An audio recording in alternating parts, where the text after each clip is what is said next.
They say be careful what you wish for, because you might just get it. The Galactic Council learned this lesson the hard way when they sent out that desperate plea across the stars: send help. For 300 cycles, the Council had ruled over 2,000 civilized species with wisdom, diplomacy, and careful balance. They were the peacekeepers, the negotiators, the voice of reason in a vast galaxy. But when the Devourers came, those nightmarish beings from the void between galaxies, everything changed. The Devourers consumed entire star systems, leaving nothing but empty space where thriving worlds once existed. Fleets of crystalline ships that could slice through the strongest hulls like paper.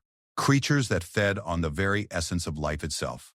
The Council's mighty armadas, built for protection and order, crumbled like sand before the storm. In desperation, they broadcast their distress signal to every corner of known space, even to the unexplored regions marked as dangerous or primitive on their star charts. They needed warriors. They needed someone, anyone, who could fight. Then humanity answered. But as the Council would soon discover, there are some things in the universe far more terrifying than an invasion. Sometimes the cure is deadlier than the disease. Sometimes when you call for monsters to fight monsters, you get exactly what you ask for. And once you've awakened something that should have stayed sleeping in the dark corners of space, there's no putting it back to sleep. The galaxy would never be the same again. The crystalline spires of the Galactic Council's Central Command twisted skyward like frozen screams, their surfaces reflecting the emergency lights that bathed everything in blood-red warning. Admiral Zethkar pressed her six-fingered hand against the observation deck's reinforced viewport, watching another refugee fleet limp into the system. The ships were barely holding together, their hulls scarred by weapons that shouldn't exist, carrying survivors from worlds that no longer existed. Another 12 systems confirmed lost, reported Commander Yilnara, her normally pristine blue scales now dulled with exhaustion. The Korathi homeworld, the mining colonies of Septimus 7, and the entire Velaran cluster. They're not even trying to take prisoners anymore, Admiral. They're just consuming everything. Zethkar's mandibles clicked in frustration. 3 months since the first reports of the Devourers had reached the Council chambers. 3 months of watching the Outer Rim territories disappear one by one, like stars being snuffed out by an invisible hand.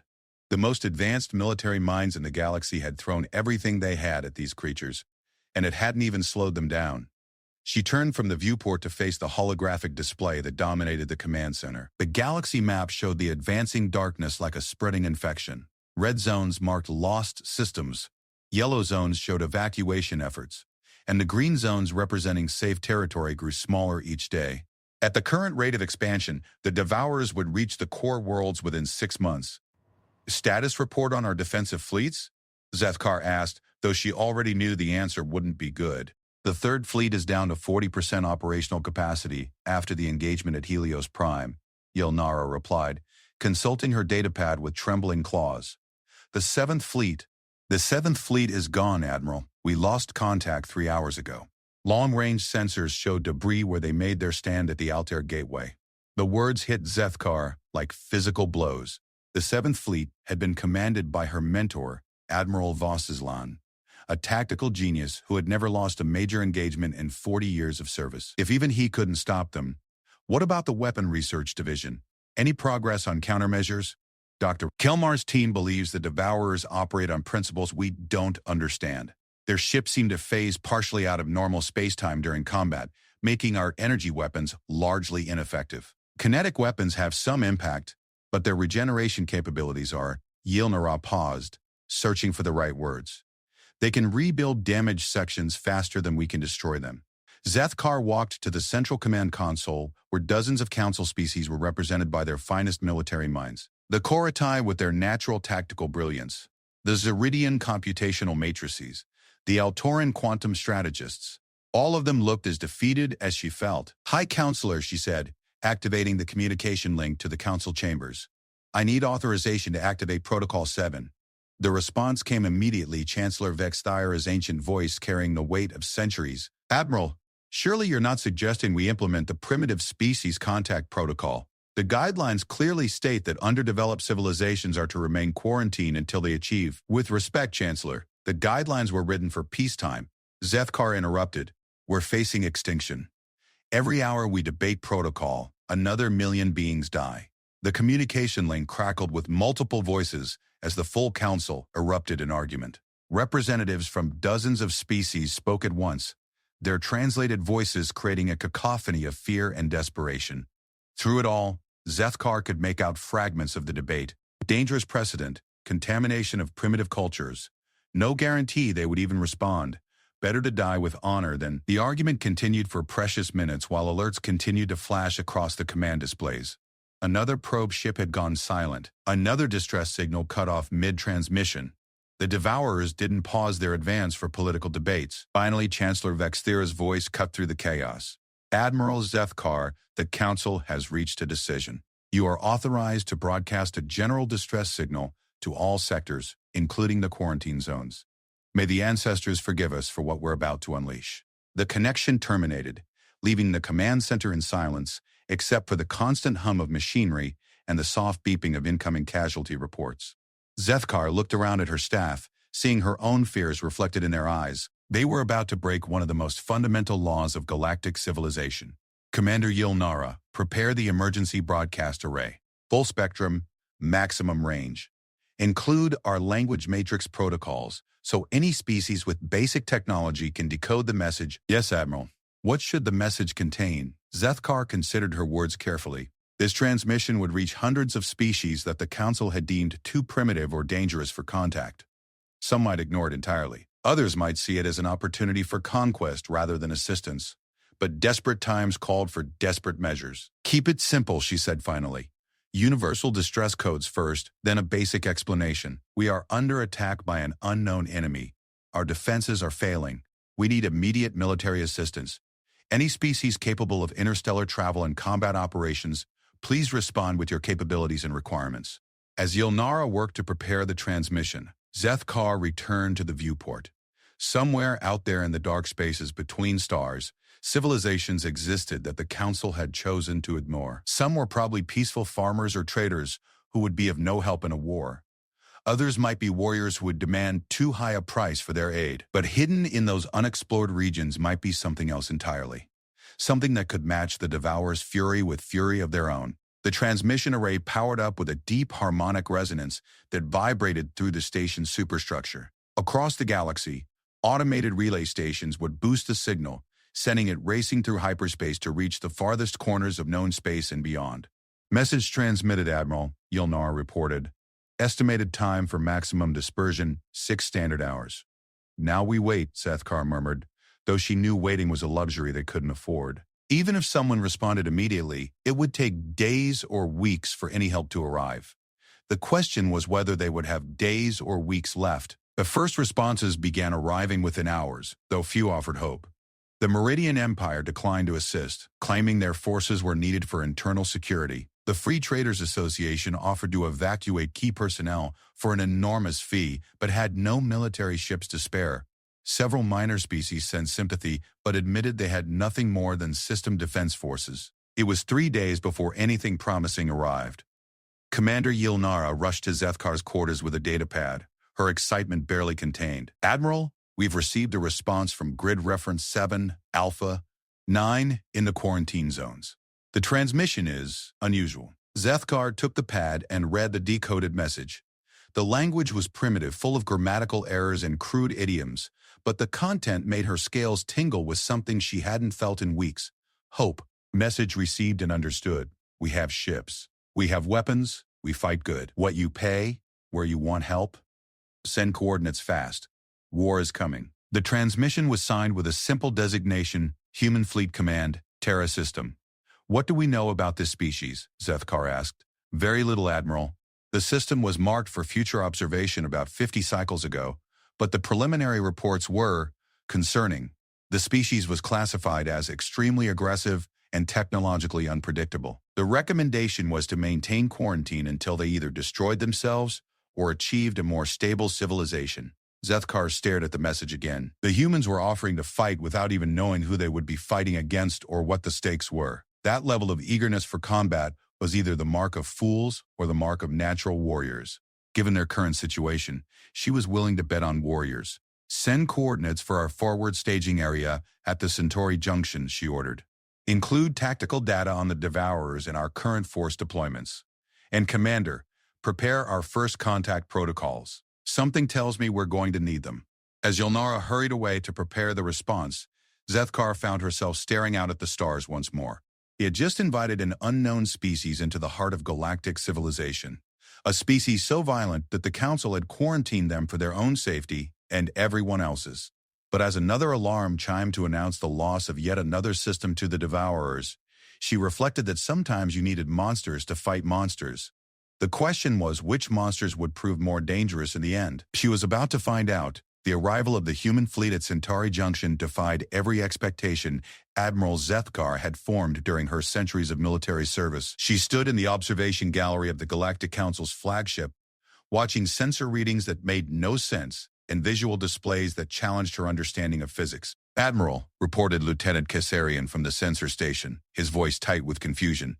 "I'm reading multiple hyperspace emergence signatures, but the patterns are completely irregular. It's like they're arriving through, I don't know how to describe it. It's not our hyperspace technology, and it's not any known FTL system in our databases." The first human ship materialized in normal space with what could only be described as violence. Instead of the smooth transition from hyperspace that Council vessels achieved, reality seemed to tear open and spit the ship out like something unwanted. The vessel itself was a study in contradictions. Sleek curves interrupted by angular weapon mounts, elegant lines marred by what appeared to be crude external modifications. "By the ancestors," whispered Commander Yulnara, pressing her face to the viewport. "Look at the size of it."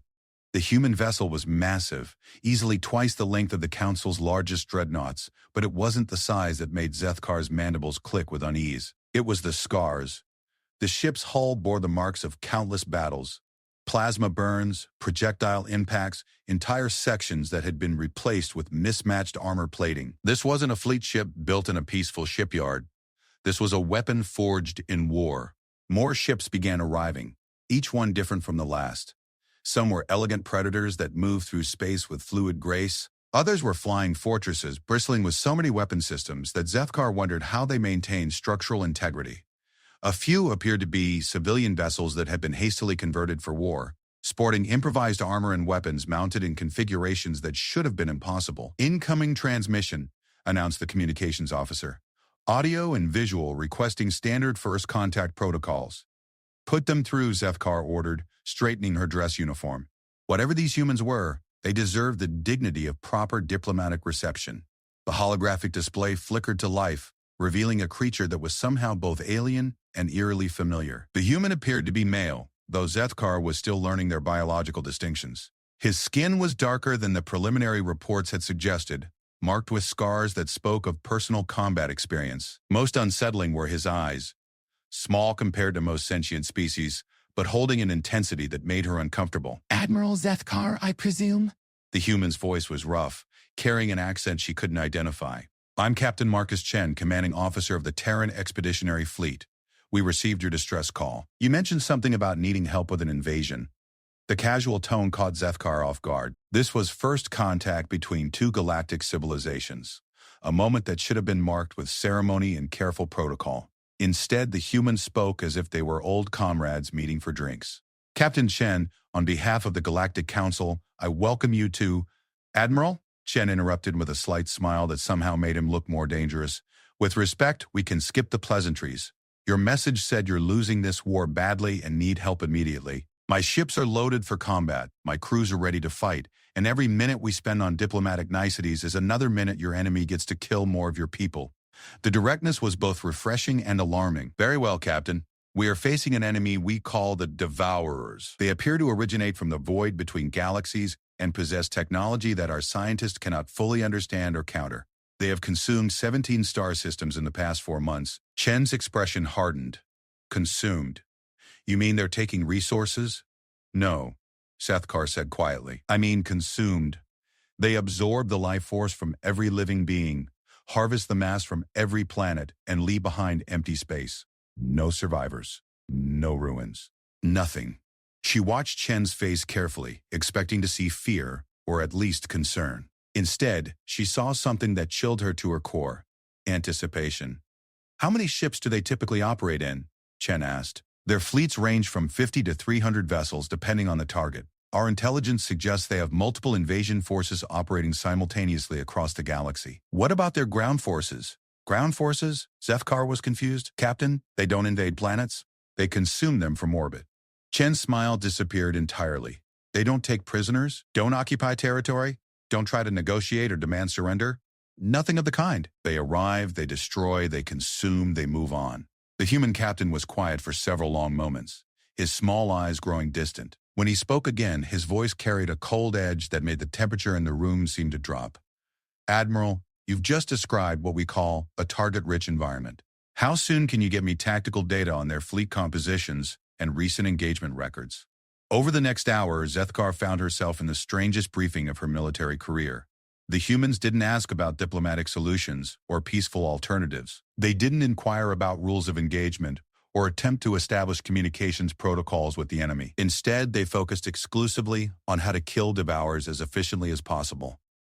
Captain Chen had brought several other officers to the meeting, each one representing a different aspect of human military doctrine that Zethkar found increasingly disturbing. Colonel Sarah Martinez specialized in what they called asymmetric warfare, tactics designed to exploit enemy weaknesses through unpredictable and unconventional methods. Commander David Park commanded their electronic warfare division and spoke casually about digital genocide and information warfare.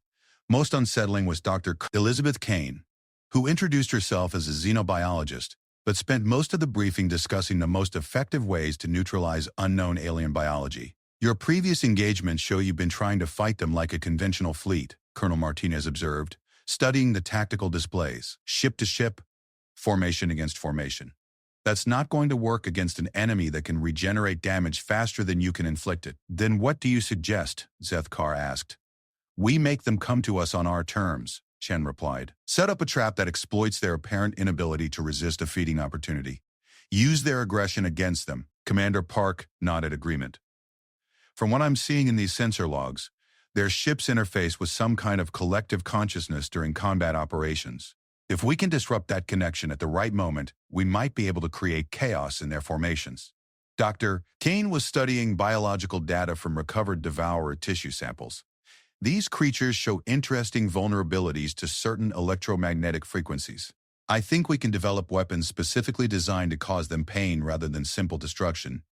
Pain tends to break concentration and coordination. The casual discussion of weaponizing pain made Zethkar's stomach turn, but she couldn't deny the logic. The Galactic Council had been fighting a war of protection, trying to minimize casualties and preserve as much as possible. The humans were discussing a war of extermination. Captain Chen, she said carefully, I must ask about your species' experience with warfare. Your tactical knowledge suggests extensive combat history. Chen's laugh was entirely without humor. Admiral, humans have been perfecting the art of killing each other for most of our recorded history. We've had wars that lasted decades, conflicts that consumed entire continents, and weapons capable of sterilizing planets.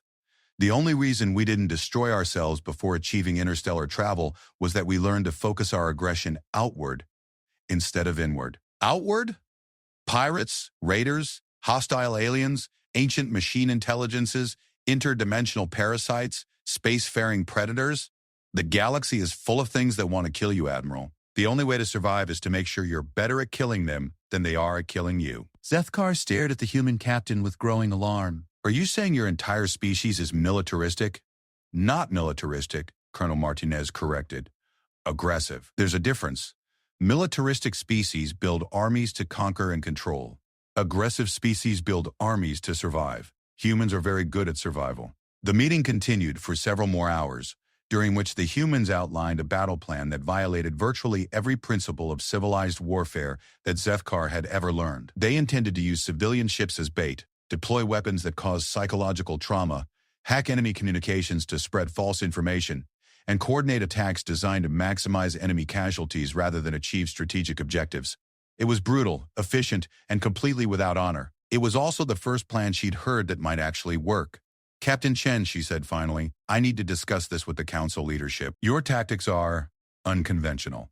Admiral, Chen replied, his expression serious. I understand your concerns. Humans fight dirty. We cheat, we lie, we use every underhanded trick we can think of to win. But here's the thing about dirty fighting. It keeps you alive when honorable combat gets you killed. After the humans had returned to their ships, Zethkar found herself alone in the observation gallery, staring out at the human fleet. The vessels moved in formation patterns that seemed random, but somehow felt threatening, like predators circling their prey. Commander Yilnara joined her at the viewport. "Admiral, I've been analyzing their ship's energy signatures. Their weapon systems are extensive, and some of the energy readings don't match any known technology." Unknown technology? It's almost like they've been collecting weapons and defensive systems from dozens of different species and integrating them into their own designs. Some of these ships are carrying armaments that shouldn't be compatible with their power systems, yet somehow they're making it work. Zethkar processed this information with growing unease. They're raiders. Admiral? Think about it, Commander. They have experience fighting pirates, raiders, hostile aliens, ancient machine intelligences. They know how to fight dirty because they've been fighting dirty their entire history. They collect enemy technology because they've been taking it from defeated opponents. The full implications of what she'd done began to sink in. In desperation to save the galaxy from the Devourers, she had invited an entirely different kind of monster to the feast. A species that had learned to survive by being more ruthless, more adaptable, and more aggressive than everything else they encountered. The communication system chimed with an incoming message from Captain Chen. "Admiral, we've completed our tactical analysis. My fleet is ready to engage the enemy at your convenience. One thing though, once we start this fight, we're going to finish it our way. No quarter, no prisoners, no mercy. These Devourers want to consume the galaxy. They're about to learn what happens when the galaxy fights back." As the message ended, Zethkar realized she had made a choice that would change the balance of power in the galaxy forever. The question was no longer whether they could defeat the Devourers. The question was what kind of galaxy would be left when the humans were finished with their work. The Kepler system had been chosen as humanity's first battlefield, for reasons that became clear only after Admiral Zethkar saw the human battle plan in action. What she had assumed would be a defensive engagement designed to protect the system's 3 inhabited worlds turned out to be something far more sinister. A carefully orchestrated trap that used an entire star system as bait. "Captain Chen, surely you don't intend to allow the Devourers to approach the inhabited planets," Zethkar said, reviewing the tactical display aboard the human command ship. "There are over 2 billion civilians in this system." Chen stood before the holographic battle map with his arms crossed, studying approach vectors and defensive positions with the cold calculation of a predator. Around him, human officers moved with an efficiency that was both impressive and unsettling. They didn't debate strategy or question orders. They simply prepared for war with the same casual competence that other species reserve for routine maintenance. "Admiral, those civilians are the most important part of this operation," Chen replied without taking his eyes off the display. "The Devourers can't resist a feeding opportunity this large. They'll commit significant forces to crack this system, which means they'll bring enough ships for us to study their tactics properly." The casual use of civilian populations as tactical elements made Zethkar's mandibles click with distress. "You're using them as bait." "I'm using them as motivation," Chen corrected, "for us and for them. My species has a saying, Admiral, never start a fight you can't finish. But if someone else starts it, you damn well better finish it first." Dr. Kane looked up from her sensor station, where she'd been monitoring the quantum resonance patterns that preceded Devourer fleet arrivals. "Contact in approximately 4 hours, Captain. The approaching fleet matches the configuration patterns from their previous attacks on similar systems. Roughly 200 vessels, including at least 6 of their massive bioships." Bioships? Zethkar had never heard the term before. "Living vessels," Commander Park explained from his position at the electronic warfare console. "We've been analyzing the wreckage from their previous engagements. Some of their larger ships appear to be grown rather than built. Organic hulls, biological computing systems, weapons that fire concentrated life force rather than conventional energy." The implications were staggering.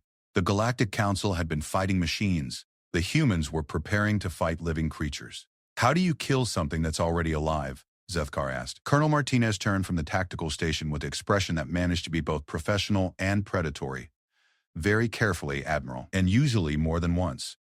The next few hours passed in a blur of preparations that defied every principle of civilized warfare Zethkar had ever learned. The humans didn't position their fleet in defensive formations around the inhabited worlds. Instead, they scattered their ships throughout the system, hiding behind asteroids, inside gas giant atmospheres, and even within the corona of the system's star itself. "This isn't a battle formation," Zethkar observed. "It's an ambush." "Exactly. Chen agreed. The Devourers have been winning because everyone fights them like a conventional enemy. Fleet engagements, formation battles, honor duels between capital ships. They've adapted to defeat that kind of warfare. So we're not going to give them that kind of warfare. The human battle plan, as Chen explained it, was elegantly vicious. They would allow the Devourer fleet to enter the system and begin their approach to the inhabited worlds. When the enemy committed to their feeding run, human ships would attack from concealment, targeting not the largest vessels but the smaller support craft that seemed to coordinate the bioships. Simultaneous electronic warfare attacks would disrupt whatever collective consciousness the Devourers used for coordination, and if things went according to plan, the enemy fleet would find itself fighting dozens of separate engagements instead of one coordinated battle. What about the civilians? Zethkar asked. If this plan fails, it won't fail, Chen interrupted with absolute certainty. Admiral, humans have been fighting impossible odds for millennia. We're really good at it.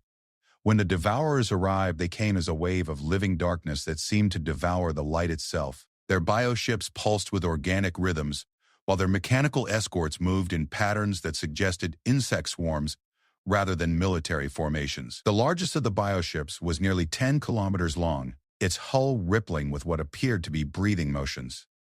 By the ancestors, whispered Commander Yilnara from her position at the sensor station. I'm reading massive life signs from their ships. It's like they're flying ecosystems. The Devourer fleet moved toward the inhabited worlds with the inexorable certainty of a natural disaster. Their smaller ships spread out in feeding formations, while the bioships began to glow with the same energy signatures that had preceded the consumption of 17 star systems. All ships, this is Chen, the human captain broadcast across the fleet communication network. Remember, these things have been eating civilizations for fun. Time to show them what happens when they try to eat something that bites back. The first phase of the human attack was almost too subtle to notice. Commander Park's electronic warfare specialist began transmitting carefully modulated signals that interfered with the quantum frequencies the Devourers used for fleet coordination. The effect was immediate but not obvious.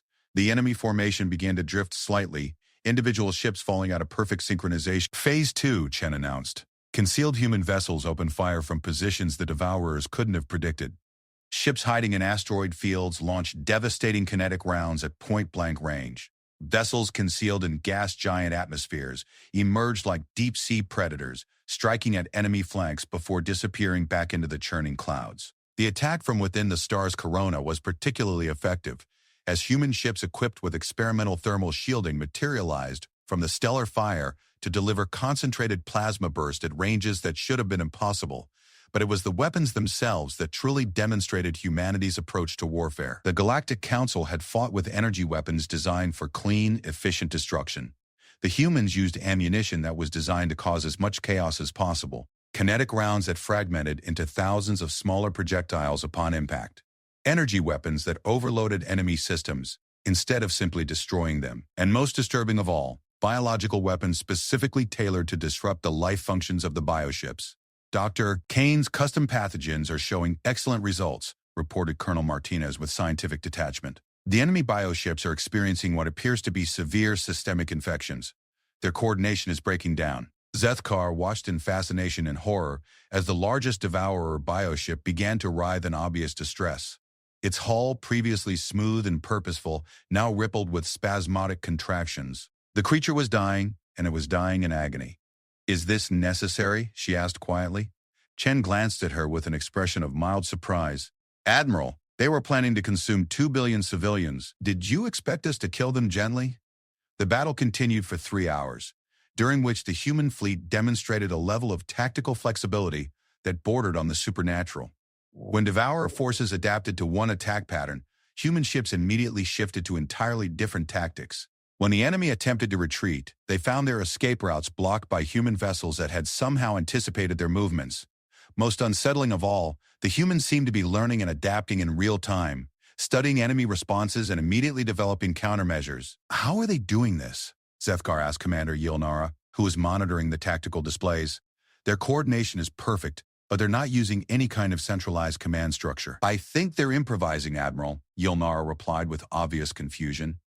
Each ship captain seems to be making independent decisions, but somehow they're all working toward the same goal without any apparent communication. Doctor, Kane overheard the conversation and provided an explanation that was somehow more disturbing than the question.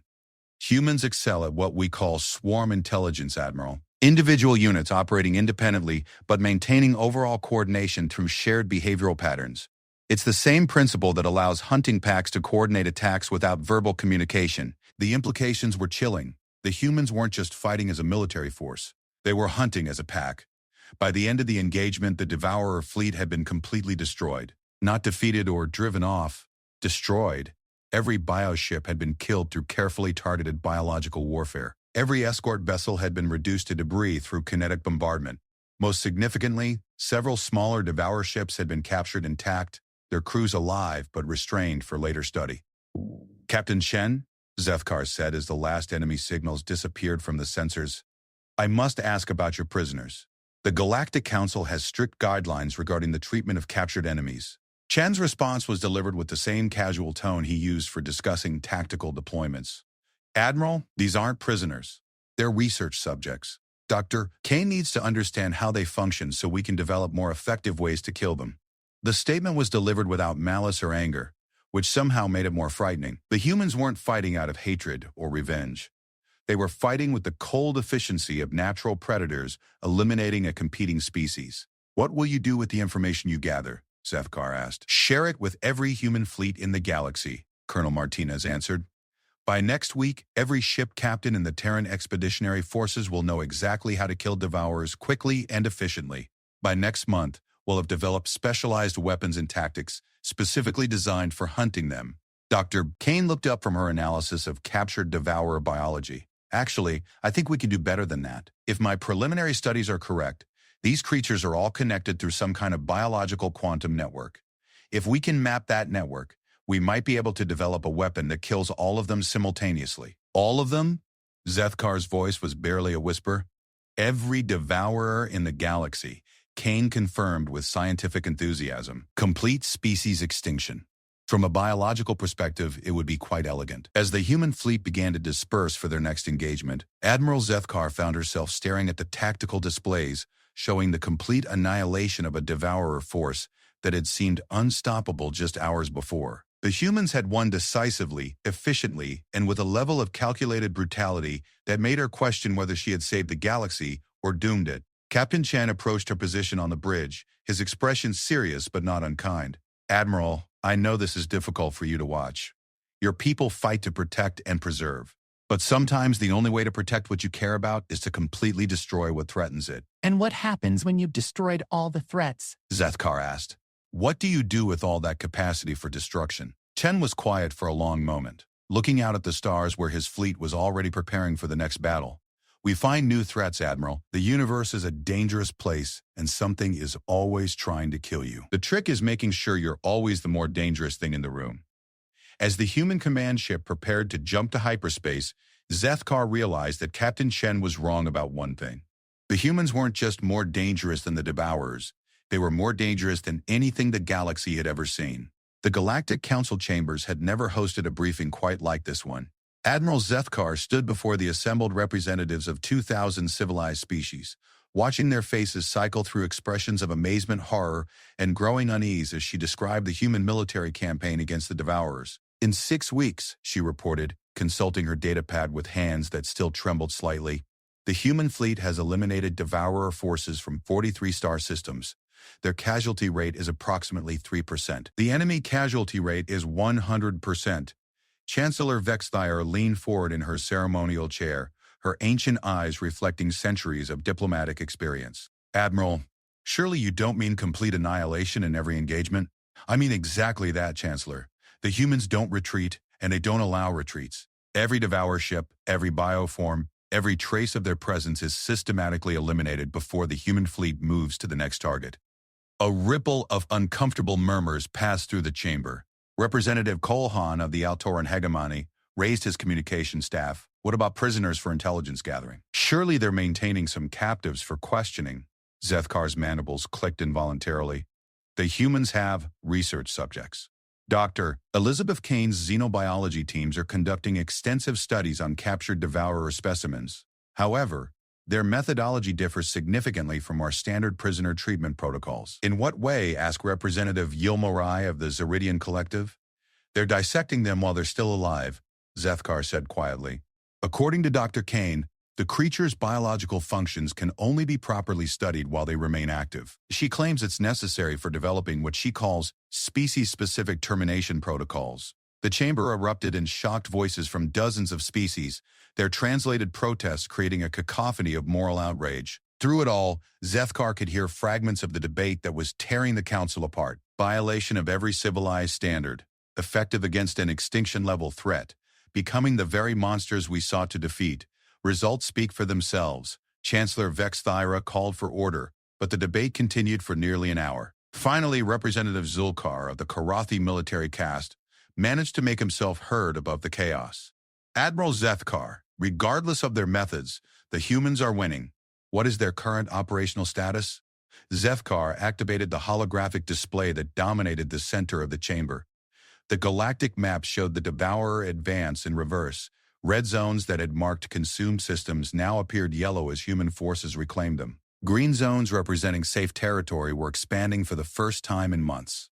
Captain Chen's fleet has divided into what he calls hunting packs, she explained. Independent task forces of 20 to 50 ships, each one capable of engaging Devourer forces of up to 300 vessels. They're moving simultaneously through multiple sectors, following some kind of coordinated strategy that they refuse to explain fully. Why won't they share their strategic planning? Representative Yilmorai asked. Because they don't trust us, Zethkar admitted. Colonel Martinez was quite direct about it. In her words, civilized species think too much and act too slowly.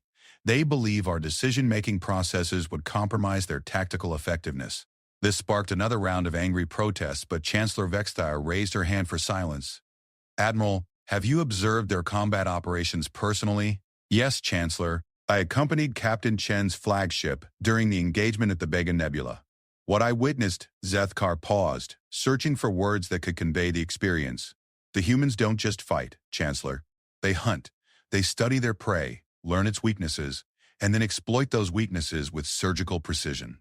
She activated a combat recording that had been captured during the Vega engagement. The assembled representatives watched in silence as human ships emerged from nebular concealment to attack a Devourer bioship. But this wasn't the chaotic violence of typical space combat. The humans moved with choreographed precision, each ship striking at specific points on the enemy vessel's hull. They're targeting nerve clusters, Zethkar explained as the recording played. Dr. Pickholm, Kane's biological analysis identified the creature's pain receptors, and the humans designed their attack to cause maximum neural trauma while keeping the organism alive as long as possible. On the recording, the massive bioship writhed in obvious agony as human weapons systematically destroyed its sensory organs before moving on to its mobility systems. The creature's death throes lasted for nearly 20 minutes, while human ships continued their methodical dismantlement. This is torture, Representative Kolhan said, his voice hollow with shock. This is war, corrected a new voice from the chamber's entrance. Every head turned to see Captain Marcus Chen walking into the chamber with the casual confidence of someone entering his own home. He was flanked by Colonel Martinez and Dr. Kane, both of whom surveyed the assembled alien dignitaries with expressions of professional interest. Captain Chen, Chancellor Vexthira said, rising from her chair, this is a closed council session. Humans have not been granted. Chancellor, with respect, we've been fighting and dying to save your civilization for 6 weeks without asking for permission, Chen interrupted. I think we've earned the right to explain ourselves. The human captain walked to the center of the chamber, positioning himself directly beneath the holographic display. Unlike the carefully diplomatic demeanor he'd shown during their first meeting, Chen now radiated an authority that made even the most powerful council members seem small by comparison. You're all debating our methods as if this was some kind of academic exercise, he said, his voice carrying easily through the chamber. Let me give you some perspective. When we arrived in this galaxy, the Devourers were consuming a star system every 3 days. At that rate, they would have reached your core worlds within 4 months. 4 months and your entire civilization would have been extinct. Dr. Kane stepped forward, activating a biological display that showed detailed scans of Devourer physiology. What you call torture, we call psychological warfare. These creatures are connected through a quantum biological network. When one of them experiences significant trauma, that information is transmitted to the others. We're not just killing individual Devourers, we're teaching their entire species to fear us. Fear? Representative Yilmorai asked. You're trying to make them afraid? We're trying to make them think twice before attacking, Colonel Martinez replied. Every military force in this galaxy has fought the Devourers using conventional tactics and failed. We're using unconventional tactics specifically because conventional approaches don't work against an enemy that regenerates faster than you can damage it. Chen reactivated the holographic map, showing the current disposition of human and Devourer forces throughout the galaxy. In 6 weeks, we've reduced their effective fleet strength by approximately 60%. Our intelligence indicates that several Devourer command nodes are actually avoiding systems where human ships have been detected. You're saying they're retreating? Zethkar asked. They're learning, Chen confirmed, which means they can be taught, and if they can be taught to fear humanity, they can be taught to stay away from this galaxy. Representative Kolhan raised his communication staff again. Captain Chen, your tactics may be effective, but they violate every principle of civilized warfare. What happens when this conflict is over? Will humanity simply return to your quarantine systems and leave the galaxy in peace? The question hung in the air for several long moments while Chen studied the assembled representatives with those unsettling human eyes. When he finally spoke, his words carried a weight that made the chamber feel smaller. Representative, humanity didn't ask to be involved in this war. You called us. You brought us into your galaxy because you were desperate and dying. Now you're asking if we'll politely go away once we've finished cleaning up your mess. That's not what I meant.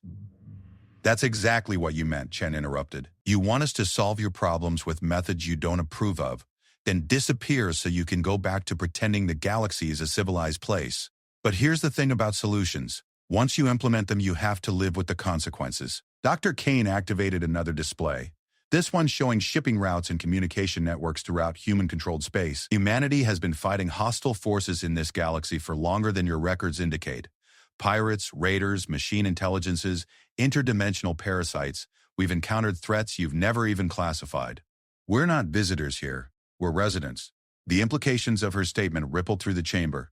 Representative Yilmorai spoke for many when she asked, how long have humans been active in this galaxy? About 200 years, Colonel Martinez replied casually. We've been very careful to avoid contact with Council species, as requested by your quarantine protocols. But we've been here, fighting the things that your patrols miss and dealing with problems that your diplomatic approaches can't solve. Chancellor Vexthire's ancient voice carried a tremor of fear when she spoke. Are you saying humanity has been operating in Council space without authorization for 2 centuries?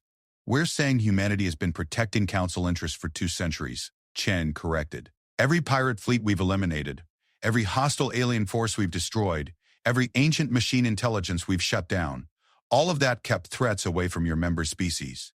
You just never knew we were doing it. The revelation that humanity had been actively operating throughout galactic civilization for centuries without Council knowledge sparked another round of heated debate. But Admiral Zethkar found herself focusing on a different concern. Captain Chen, she said, cutting through the noise, what are your intentions regarding the Devourer threat? Are you planning to eliminate them entirely? Chen's smile returned, and it was every bit as predatory as she remembered. Admiral, we're not just planning to eliminate the Devourers. We're planning to eliminate the threat they represent. Every last one of them. Their support infrastructure, their breeding worlds, and their home dimension if necessary. Complete genocide? The words came out as barely a whisper. Complete solution, Dr. Kane corrected. The Devourers are an invasive species that threatens the entire galactic ecosystem. From a biological perspective, total elimination is the only logical response. As the human delegation prepared to leave, Captain Chen turned back to address the chamber one final time. Council members, you asked for help because you were losing a war. We're going to win that war for you, using whatever methods are necessary. When it's over, you'll have a galaxy free from the Devourer threat. What you do with that gift is up to you. After the humans had gone, the council chamber remained silent for several long minutes. Finally, Chancellor Vexteron spoke what everyone was thinking. We may have saved the galaxy from the Devourers, but what have we unleashed in the process? Admiral Zethkar stared at the tactical display showing human fleet movements across the galaxy. Efficient, relentless, unstoppable. Like a force of nature that had been given purpose and direction. Something that was always here, she said quietly. We just didn't know it yet. 1 year after the last Devourer bioship had been hunted down and systematically destroyed in the Outer Rim territories, Admiral Zethkar stood once again in the observation gallery of the Galactic Council flagship. But the view outside had changed dramatically. Where once she had watched refugee fleets limping home from devastated systems, now she observed human patrol ships moving through Council space with the casual authority of apex predators marking their territory. The war was over.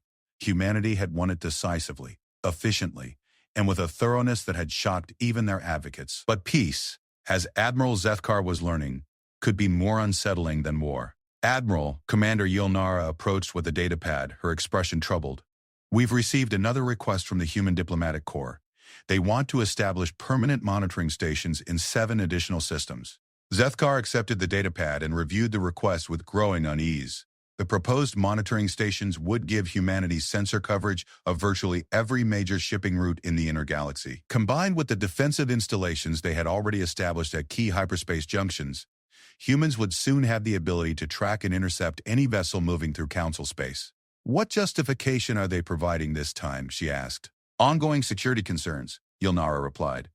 According to Captain Chen's latest report, they've detected trace energy signatures that suggest possible Devourer survivor groups in the Outer Rim. They claim the monitoring stations are necessary to prevent any resurgence of the threat. It was the same justification humanity had been using for months to expand their presence throughout the galaxy. Search and rescue operations that became permanent bases, temporary patrol routes that became established shipping lanes, emergency response teams that somehow never left after the emergencies were resolved. Have our science teams detected any evidence of surviving Devourers? Zethkar asked, though she already knew the answer. None whatsoever, Admiral. The human xenobiology teams appeared to have been extremely thorough in their elimination protocols. That was putting it mildly. Dr. Key, Elizabeth Kane's final reports on the Devourer species had been classified at the highest levels, but the summary that reached Admiral Zethkar had been disturbing enough. Complete biological analysis, genetic mapping, reproductive cycle disruption, targeted pathogen development. The humans hadn't just killed the Devourers, they had studied them so thoroughly that they could now eliminate any similar species with surgical precision. Admiral, the communication officer announced, incoming priority transmission from the Council chambers. Chancellor Vexthire requests your immediate presence for an emergency session. The Council chambers were in chaos when Zethkar arrived. Representatives from dozens of species were arguing simultaneously, their voices creating a babble of translated protests and concerns. At the center of it all stood Captain Marcus Chen, no longer wearing a military uniform, but dressed in the formal robes of a diplomatic envoy. Unacceptable expansion of authority, essential for ongoing security, violation of member species sovereignty, protection from threats you can't even detect. Chancellor Vexthira called for order, but it took several minutes before the debate subsided enough for individual voices to be heard. When relative quiet returned, she addressed Captain Chen directly. Captain, the Council has reviewed humanity's latest proposals for galactic security coordination. While we appreciate your species' service during the Devourer crisis, many representatives feel that your current requests exceed reasonable parameters. Chen's expression remained diplomatically neutral, but Admiral Zethkar had learned to recognize the subtle signs of human displeasure. The slight narrowing of the eyes, the careful stillness of the hands, the way his voice took on that deceptively casual tone that preceded something unpleasant. Chancellor, perhaps there's been a misunderstanding about the nature of our relationship. We're not requesting permission to establish security protocols. We're informing you of what we've determined is necessary for galactic stability. The statement sent a ripple of shocked murmurs through the chamber. Representative Kohan of the Al-Tehran hegemony was the first to find his voice. Captain Chen, humanity was invited to assist with a specific threat. That threat has been eliminated. Your continued military presence in Council space lacks legal justification. Chen turned to face the Al-Tehran representative with that predatory smile that had become disturbingly familiar over the past year. Representative, let me clarify something for you. Humanity didn't eliminate the Devourer threat as a favor to the Galactic Council. We eliminated it because it threatened our interests in this galaxy. Your interests? Chancellor Vexthira's voice carried 2 centuries of diplomatic authority. Humanity was granted limited access to Council space for the specific purpose of... Chancellor, Chen interrupted gently. Humanity has been operating in this galaxy for 200 years. We weren't granted access to anything. We were asked to stop hiding our activities and help with a problem that your civilization couldn't solve. Dr. Kane stepped forward, activating a holographic display that showed the current distribution of human assets throughout the galaxy. Military bases, monitoring stations, patrol routes, communication networks, an infrastructure of control that had been built while the Council was focused on the Devourer War. The security architecture we've established isn't temporary, she explained with scientific detachment. It's designed to prevent future existential threats to galactic civilization. The Devourers were just the most recent example of something your current systems failed to detect or address. What other threats? Representative Yilmarai asked. Our long-range sensors haven't detected any hostile forces. Colonel Martinez, who had been quietly observing the debate, spoke for the first time. That's because you don't know how to look for them. In the past year alone, our deep space reconnaissance has identified 3 different groups of machine intelligences probing the galactic rim. Evidence of at least 2 parasitic species that infiltrate and replace organic populations, and quantum signatures suggesting potential threats from parallel dimensions. The revelation that multiple hostile forces were apparently testing galactic defenses while the Council remained unaware sparked another round of alarmed debate. Through it all, Admiral Zethkar found herself studying Captain Chen's face, looking for some hint of deception or exaggeration. What she saw instead was the calm confidence of someone stating obvious facts. You've been monitoring threats that the Council doesn't even know exist, she said. We've been eliminating threats that the Council doesn't even know exist, Chen corrected. Every week, human patrol ships engage hostile forces that would have reached Council space within months if left unchecked. You've been safe because we've been making you safe. Chancellor Vex Thera leaned forward in her ceremonial chair, her ancient eyes reflecting the weight of her office. Captain Chen, are you suggesting that humanity should assume responsibility for galactic defense? Chancellor, I'm informing you that humanity has already assumed responsibility for galactic defense. The question is whether the Galactic Council wants to acknowledge reality and work with us, or continue pretending that your current systems are adequate for the threats you're facing. The blunt statement hung in the air while 2,000 species representatives processed its implications. Finally, Representative Zulkar, of the Korati military caste, spoke what many were thinking. This is effectively a military occupation disguised as a protection agreement. Chen's response was delivered with the same casual tone you might use to discuss the weather. Representative, an occupation implies conquest and subjugation. We have no interest in ruling your species or controlling your internal affairs. We're interested in making sure you survive long enough to continue being your species. And if we refuse your protection? Representative Colhan asked. Dr. Kane answered before Chen could respond. Then you'll face the next existential threat without our assistance, and your civilization will most likely be extinct within a decade. From a biological perspective, species that refuse to adapt to changing environments rarely survive long-term. The casual discussion of potential extinction sparked the most heated debate yet. Representatives accused humanity of extortion, while others argued that the protection being offered was genuine and necessary. Through it all, the human delegation remained calm and professional, as if they were discussing routine administrative matters rather than the future of galactic civilization. Admiral Zethkar found herself remembering her first meeting with Captain Chen when he had casually mentioned that humans were very good at survival. At the time, she had thought he was referring to their military capabilities. Now she understood that survival, for humanity, was a comprehensive philosophy that encompassed everything from individual combat to species-level strategy. Captain Chen, she said, cutting through the debate, what exactly is humanity proposing? A simple arrangement, Admiral. Humanity assumes responsibility for external threats to galactic civilization. In exchange, member species continue their internal governance and cultural development without interference. We handle the things that want to kill you. You handle everything else. And in return, Chancellor Vex Thera asked, we get a stable galaxy where our species can operate without constantly fighting for survival. Colonel Martinez replied, a place where our children can grow up without learning that everything in the universe is trying to kill them.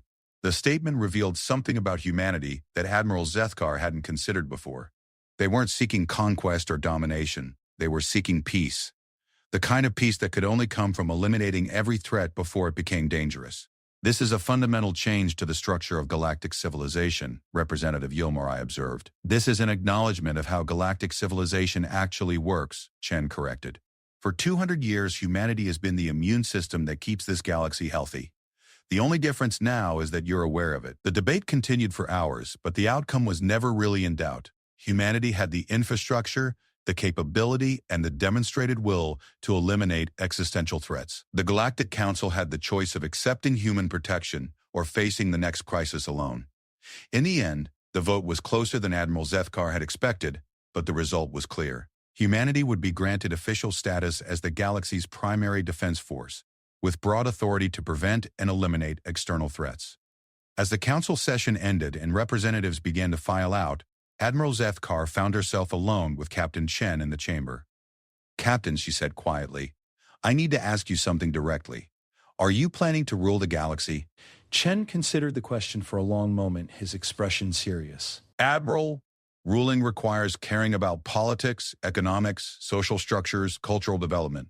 Humans don't particularly care about any of those things as long as they don't interfere with our security requirements. And if they do interfere, then we'll handle them the same way we handle any other threat," he replied with that predatory smile. Quickly, efficiently, and permanently. As Captain Chen walked away, Admiral Zethkar realized that the galaxy had indeed been saved from the Devourers, but in the process, it had acquired something far more permanent and far more powerful. A guardian species that would keep the galaxy safe by making sure that nothing, absolutely nothing, was ever more dangerous than humanity itself. 6 months later, the first reports reached Council space of a massive machine intelligence fleet that had been discovered and eliminated in the Outer Rim before it could approach inhabited systems. The human patrol that destroyed it reported the engagement as a routine security action. Admiral Zethkar read the report with a mixture of gratitude and unease.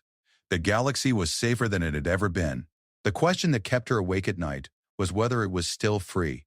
But as another peaceful day passed without any existential threats reaching Council space, she found herself thinking that perhaps freedom was less important than survival.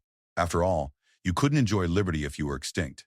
And whatever else could be said about humanity, they were very good at making sure their allies stayed alive.